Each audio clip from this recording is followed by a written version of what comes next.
Bagaimana menumbuhkan sikap bela rasa ini dalam diri kita? Sahabat, inilah pertanyaan yang saya sampaikan di akhir penyejuk hati pada hari Rabu yang lalu.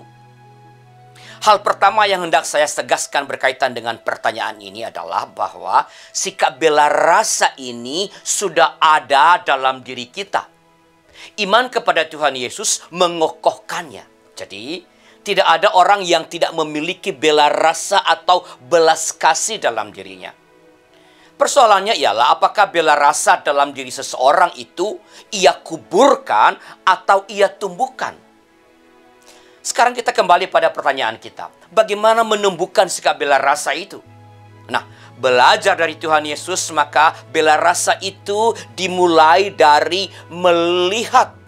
Melihat di sini berarti mengamati dengan seksama, mengamati dengan penuh perhatian orang-orang yang kita jumpai, serta memperhatikan dengan sungguh-sungguh keadaan mereka.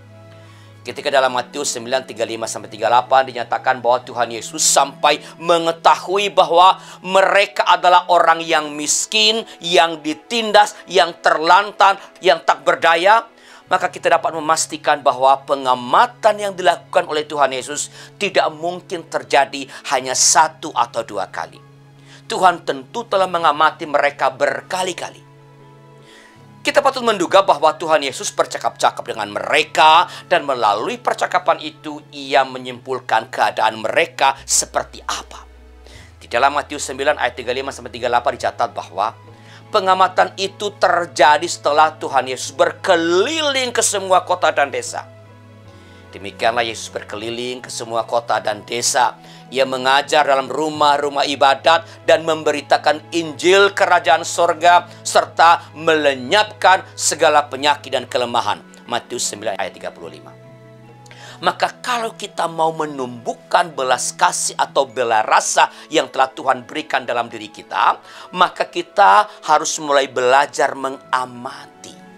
Amatilah lingkungan sekitarmu, lihatlah sekelilingmu orang-orang yang berpapasan denganmu.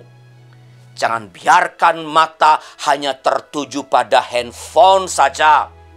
Berilah waktu untuk mengamati dunia sekitar. Berilah telinga untuk mendengarkan mereka. Bahkan kalau sedang melihat handphone pun, manfaatkanlah handphone itu untuk mengamati orang-orang yang kelihatannya memerlukan pertolongan. Perhatikanlah status para sahabat di medsosmu. Cari tahu kebenaran status itu. Kalau ada hal-hal yang kelihatannya memerlukan pertolongan, tolonglah sebisamu. Itulah belas kasih. Itulah bela rasa.